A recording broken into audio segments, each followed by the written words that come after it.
नमस्कार। आज हम एक बहुत ही दिलचस्प विषय पर बात करने वाले हैं। वजन घटाने के लिए अपने मन को कैसे तैयार करें, खासतौर पर न्यूरो लिंग्विस्टिक प्रोग्रामिंग या एनएलपी की तकनीकों का इस्तेमाल करके। हमारे पास जो सामग्री है वो इसी विषय पर एक गाइड है।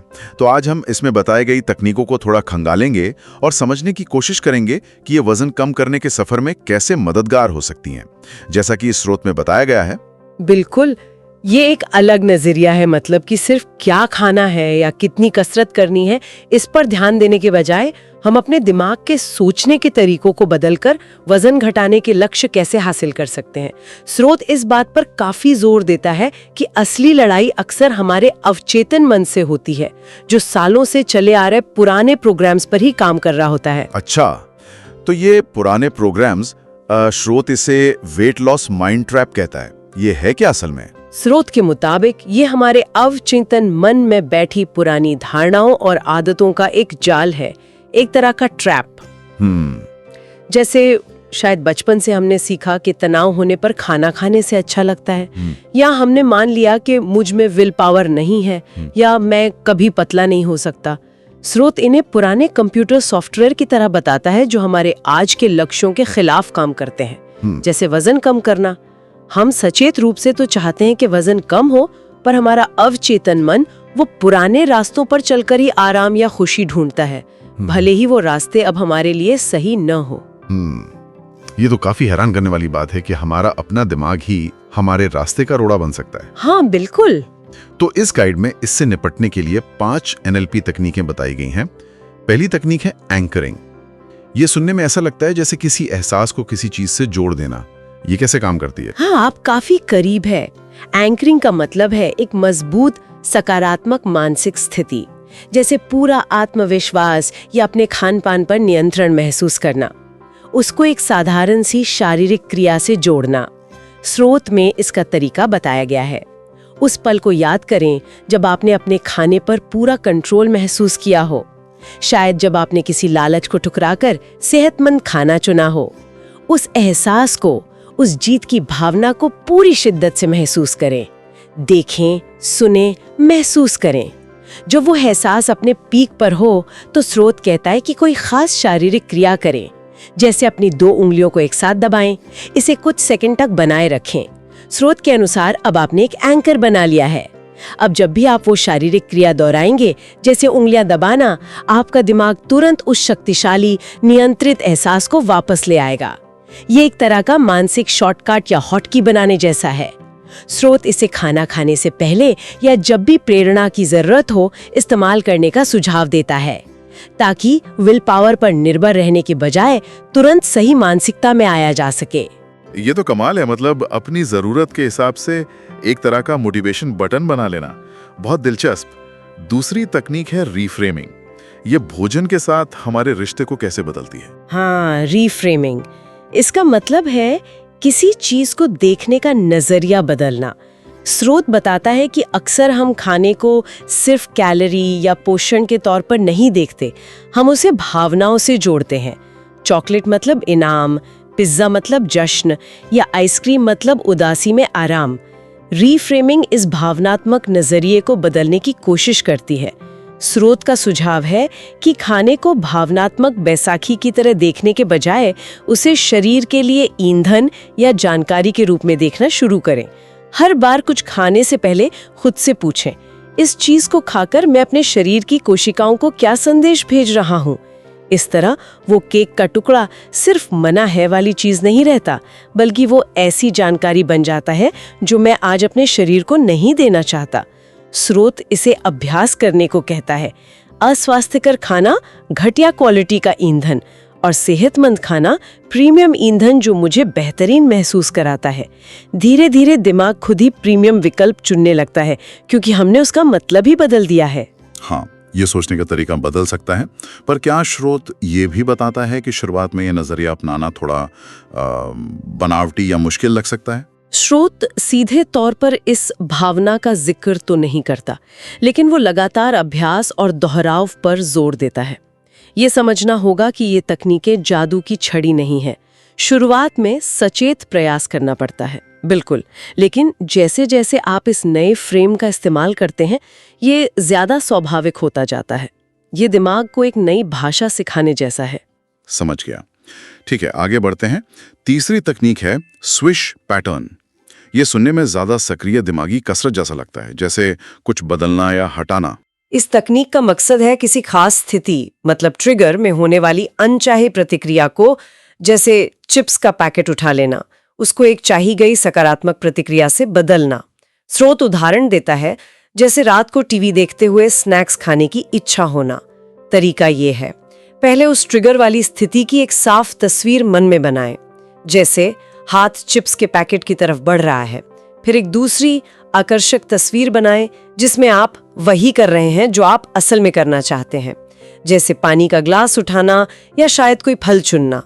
अब तेजी से पहली तस्वीर को स्विश करके छोटा और धुंधला करें और साथ ही दूसरी सकारात्मक तस्वीर को बड़ा, चमकीला और आकर्षक बनाकर उसकी जगह ले आएं। इसे बार बार और हर बार तेजी से दोहराना है। स्रोत कहता है कि आप सचमुच अपने दिमाग को सिखा रहे हैं कि ट्रिगर देखते ही वो पुराने रास्ते पर जाने के बजाय सीधे नए सेहतमंद रास्ते पर कूद जाए। ये एक तरह से दिमाग के ऑटो पायलट को रीप्रोग्राम करना है। वाह, ये तो वाकई दिमाग की रीप्रोग्रामिंग लगती है।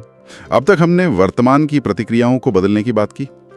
क्या स्रोत भविष्य को लेकर भी कोई तकनीक बताता है? चौथी तकनीक है फ्यूचर सेल्फ विजुअलाइजेशन। हाँ बिल्कुल, ये तकनीक भविष्य की एक मजबूत और आकर्षक तस्वीर बनाने पर केंद्रित है। स्रोत बताता है कि हमारा दिमाग लगातार भविष्य के बारे में सोचता रहता है और अगर हमने उसे कोई स्पष्ट लक्ष्य नहीं दिया तो वो शायद पुरानी असफलताओं या संघर्षों के आधार पर ही भविष्य का अनुमान लगाता रहेगा।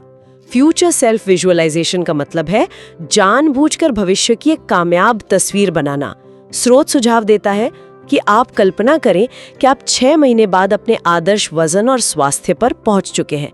इसे पूरी डिटेल में देखें। आप कैसे दिखते हैं, कैसे चलते हैं, कैसा महसूस करते हैं, क्या पहनते हैं, लोग आपसे क्या कह रहे हैं। इसे इतना असली बनाएं कि आपका दिमाग इसे एक संभावित हकीकत मानने लगे। स्रोत एक और दिलचस्प बात कहता है, कल्पना करें कि आपका ये भविष्य का स्व आपको आज के लिए क्या सलाह दे रहा है। रोजाना इस विजुअलाइजेशन का अभ्यास करने से अवचेतन मन उन छोटे छोटे फैसलों को लेना शुरू कर देता है जो इस भविष्य के तस्वीर से मेल खाते हों। ये लक्ष्य की ओर धक्का देने के बजाय लक्ष्य की ओर खींचने जैसा है। ये वाकई प्रेरणादायक है। इसे सोचने से कहीं ज्यादा लगता है। अब पांचवी और आखिरी तकनीक, सब मोडालिटी शिफ्ट्स। ये नाम थोड़ा तकनीकी है। स्रोत इसे आसान शब्दों में कैसे समझाता है? हाँ, ये शब्द थोड़ा भारी लग सकता है पर इसका कॉन्सेप्ट काफी सीधा है। सब मोडालिटीज वो बारीकियां हैं जिनसे हमारा दिमाग किसी याद या विचार को स्टोर करता है, जैसे किसी तस्वीर की चमक, आकार, दूरी, रंग या उससे जुड़ी आवाजें या एहसास। स्रोत बताता है कि हम इन बारीकियों को बदलकर किसी चीज के प्रति अपनी पसंद या नापसंद को बदल सकते हैं। इसे ऐसे समझें जैसे आपके दिमाग में हर विचार के लिए एक कंट्रोल पैनल है जिसमें चमक, आवाज, दूरी के नॉब लगे हैं। अब मान लीजिए आपको चॉकलेट केक बहुत पसंद है। उसकी मानसिक तस्वीर शायद बहुत चमकीली, बड़ी और पास होगी। स्रोत कहता है कि कल्पना में इस तस्वीर को छोटा, धुंधला, दूर और बेरंग कर दें। आप शायद महसूस करेंगे कि उसकी तरफ खिंचाव कम हो गया है। इसके उलट किसी सेहतमंद चीज जैसे सलाद, जिसे आप ज्यादा खाना चाहते हैं, उसकी तस्वीर को मन में बड़ा, चमकीला, रंगीन और करीब लाएं। शायद सब्जियों के कटने की ताजी आवाज भी जोड़ें। स्रोत के अनुसार इससे उसके प्रति आकर्षण बढ़ेगा। आप सचमुच अपने दिमाग की पसंद की सेटिंग्स को एडजस्ट कर रहे हैं। यह तो बहुत ही अनोखा तरीका है पसंद नापसंद को बदलने का। तो ये थी वो 5 तकनीकें। लेकिन सिर्फ जानना काफी नहीं है। क्या स्रोत इन्हें रोजमर्रा की जिंदगी में अपनाने का कोई तरीका सुझाता है? ऐसा ना हो कि ये सिर्फ कागज पर ही रह जाएं। बिल्कुल, स्रोत इस पर ध्यान देता है। वो एक रोजाना अभ्यास का खाका सुझाता है। सुबह की शुरुआत फ्यूचर सेल्फ विजुअलाइजेशन से करें ताकि दिन की दिशा तय हो। खाने से पहले एंकर का इस्तेमाल करके नियंत्रण की भावना जगाएं और रिफ्रेमिंग वाला सवाल पूछें, मैं अपने शरीर को क्या जानकारी भेज रहा हूं? जब किसी चीज का लालच आए तो स्विश पैटर्न का इस्तेमाल करके तुरंत स्वस्थ विकल्प की ओर मुड़ें। और शाम को अगले दिन के खाने के विकल्पों के बारे में सोचते हुए सब मोडालिटी शिफ्ट्स का अभ्यास करें। यानी सेहतमंद खाने की तस्वीरों को आकर्षक बनाएं और अनचाहे खाने की तस्वीरों को फीका कर दें। स्रोत इस बात पर बहुत जोर देता है कि रोज करना ज्यादा जरूरी है, भले ही आप हर बार परफेक्ट ना हो। दिमाग दोहराव से ही सीखता है और नए रास्ते बनाता है। ये सब सुनने में बड़ा दिलचस्प है, लेकिन क्या ये सिर्फ पॉजिटिव थिंकिंग का ही एक फैंसी नाम है या इसके पीछे कोई वैज्ञानिक आधार भी है जिसका जिक्र स्रोत में किया गया हो? क्योंकि मन की शक्ति जैसी बातें कभी-कभी हवा-हवाई सी लगती हैं। हाँ, ये सवाल जायज है। स्रोत इस बात को साफ करता है कि ये सिर्फ पॉजिटिव थिंकिंग से कहीं ज्यादा है। ये दिमाग की रणनीतिक रीप्रोग्रामिंग है। इसका आधार न्यूरोप्लास्टिसिटी का सिद्धांत है। ये विज्ञान मानता है कि हमारा दिमाग पत्थर की लकीर नहीं है। वो अपने अनुभवों और विचारों के आधार पर बदल सकता है, नए कनेक्शन बना सकता है, सचमुच अपनी संरचना बदल सकता है। स्रोत ये भी बताता है कि शोध दिखाते हैं कि जब हम किसी चीज की स्पष्ट कल्पना करते हैं, विजुअलाइजेशन, तो हमारे दिमाग के वही हिस्से सक्रिय होते हैं जो उस काम को असल में करते समय होते हैं। यानी दिमाग के लिए एक मजबूती से की गई कल्पना और हकीकत में ज्यादा फर्क नहीं है। ये तकनीकें दिमाग के काम करने के तरीके का ही इस्तेमाल करते हैं। ठीक है, तो विज्ञान का आधार है, लेकिन क्या ये रास्ता बिल्कुल सीधा है? क्या इसमें कोई अड़चनें या मुश्किलें भी आ सकती हैं जिसके बारे में स्रोत बताता हो? हाँ, बिल्कुल। स्रोत इस बारे में आगाह करता है। ऐसा हो सकता है कि आपका सचेत मन शक करे, क्या ये सच में काम करेगा? ये सामान्य है। और ज्यादा महत्वपूर्ण बात, आपका अवचेतन मन जो सालों से पुराने ढर्रे पर चल रहा है, वो बदलाव का विरोध कर सकता है। स्रोत कहता है कि हो सकता है शुरुआत में आपको खाने की इच्छा, मतलब क्रेविंग्स, ज्यादा महसूस हो या आप थोड़ा चिड़चिड़ापन महसूस करें, लेकिन स्रोत इसे एक अच्छा संकेत मानता है। इसका मतलब है कि आप पुराने पैटर्न को चुनौती दे रहे हैं, उनमें हलचल मचा रहे हैं। ऐसे समय में इन तकनीकों का अभ्यास जारी रखना और भी ज्यादा जरूरी हो जाता है। स्रोत के मुताबिक ज्यादातर लोग यही हार मान लेते हैं, जबकि असली बदलाव इसी प्रतिरोध के बाद आता है। ये जानना जरूरी है कि मुश्किलें आ सकती हैं और वो प्रक्रिया का हिस्सा हैं। क्या स्रोत कुछ ऐसे उदाहरण देता है जहां लोगों ने इन तकनीकों से सच में सफलता पाई हो, और क्या इसे अमल में लाने के लिए कोई तयशुदा योजना भी दी गई है? हाँ, स्रोत कुछ संक्षिप्त कहानियां बताता है, जैसे एक महिला सारा, जिसने इन तकनीकों से करीब 45 पाउंड वजन कम किया, वो भी बिना कैलोरी गिने या किसी चीज को पूरी तरह छोड़े। 45 पाउंड? वाह। हाँ, एक और व्यक्ति मार्क, जिसने सालों पुरानी भावनात्मक खाने की आदत पर सिर्फ 6 हफ्तों में काबू पा लिया। स्रोत का मुख्य बिंदु यह है कि इन लोगों ने पहले अपने मन को बदला और फिर उनके शरीर और आदतें अपने आप बदलने लगी। इच्छा शक्ति की लड़ाई कम हो गई क्योंकि उनका अवचेतन मन अब उनके लक्ष्यों के साथ था। जहां तक योजना की बात है, स्रोत 31 दिन का एक्शन प्लान सुझाता है। पहले हफ्ते में एंकरिंग और फ्यूचर सेल्फ विजुअलाइजेशन पर फोकस करें। दूसरे हफ्ते में स्विच पैटर्न को अपनी सबसे मुश्किल स्थितियों के लिए जोड़ें। तीसरे में रीफ्रेमिंग और सब मोडालिटी शिफ्ट्स को शामिल करें और चौथे हफ्ते तक इन सब को अपनी रोज की दिनचर्या का हिस्सा बना लें। स्रोत ये भी याद दिलाता है कि सिर्फ वजन पर नजर न रखें, बल्कि ये भी देखें कि खाने के प्रति आपकी भावनाएं कैसे बदल रही हैं और सेहतमंद चुनाव कितने आसान होते जा रहे हैं। तो इस पूरी चर्चा का सार क्या निकलता है? ऐसा लगता है कि स्रोत का केंद्रीय संदेश ये है कि अगर वजन घटाने में स्थायी सफलता चाहिए तो सिर्फ इच्छा शक्ति से लड़ना काफी नहीं है। असली कुंजी हमारे अवचेतन मन को अपने सचेत लक्ष्यों के साथ एक सीध में लाने में है। बिल्कुल सही कहा। स्रोत का तर्क यही है कि जब आपका पूरा दिमाग, सचेत और अवचेतन, एक ही दिशा में काम करता है तो सफलता बहुत आसान हो जाती है। स्रोत कहता है कि शायद पिछली बार डाइट इसलिए असफल नहीं हुई कि आप में विल पावर की कमी थी, बल्कि इसलिए कि आप अनजाने में अपने ही दिमाग की पुरानी प्रोग्रामिंग से लड़ रहे थे।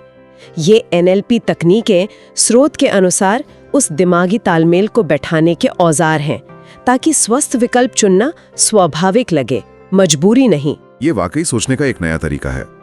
इस बातचीत को खत्म करते हुए श्रोताओं के लिए एक सवाल छोड़ जाते हैं जिस पर वे आगे विचार कर सकते हैं।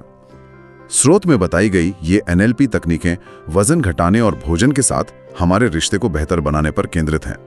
अगर ये मानसिक रीप्रोग्रामिंग इस क्षेत्र में इतनी कारगर हो सकती है जैसा कि स्रोत दावा करता है, तो जीवन के और कौन से ऐसे क्षेत्र हो सकते हैं जहां इसी तरह की दिमागी रीप्रोग्रामिंग हमारे लिए फायदेमंद साबित हो सकती है?